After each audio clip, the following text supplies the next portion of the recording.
27 are dead. That lifeless body of a husband, eyes still staring at his shocked wife, killed because he was identified as a Hindu. But it will not shake the world's conscience. Terrorism has no religion, and so no one will be blamed. Islamic terrorists checked the ID cards of tourists. Some reportedly even demanded the trousers be pulled down, asked them to recite the Kalma, and killed those not Muslims. Where does all this hate come from? It can't all come from across the border, Anand. It comes from an ideology that transcends borders. Let me be clear. Such barbarism is only possible when backed by religious doctrine that demands extermination of non-Muslims. Anand, when will we understand that the machinations of the Universal Brotherhood are there forever? These are desperate, dastardly plans hatched by the enemy state of Pakistan and aided and abetted by some in India. Or as I said previously, the snakes and ladders game, where the snakes are provided by Pakistan and the ladders by India. But do we expect anything else in a state where leaders of NC and PDP condole the killing of terrorists like Wani?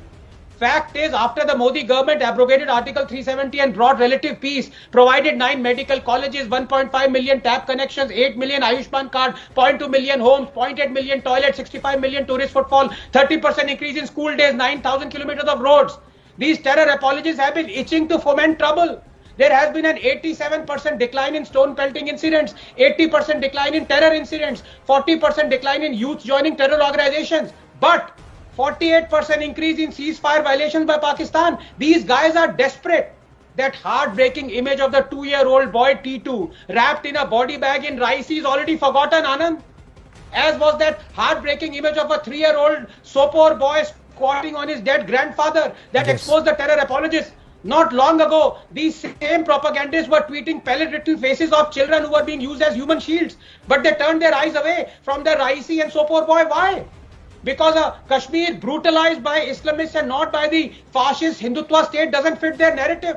How petrified are they that the world will get to know the reality of a Kashmir whose bubbling bigotry, ethnic cleansing, terrorism and religious fanaticism never enters the India narrative, where the human rights of lakhs of persecuted Dalits, Gurkhas, women, Sikhs, refugees and homosexuals were of no consequence till 370 were abrogated. But we have seen it all this before, haven't we? This diabolical game of how the atrocities against 500,000 Kashmiri Pandits didn't happen, of how Ayub Pandit wasn't lynched by a mob, of how thousands never attended funerals of terrorists, of how ISIS flags were never unfurled in Jamia Masjid, of how sons of headmasters are mistaken for terrorists, of how a sitting PM never shook hands with the murderer Yasin Malik, the Nadimar massacre, Anand, where 23 unsuspecting Kashmiri Hindus were lined up and shot point blank, is a lie. Girija Tiku, who was raped and cleaved in two by a mechanical saw while she was alive, is a lie.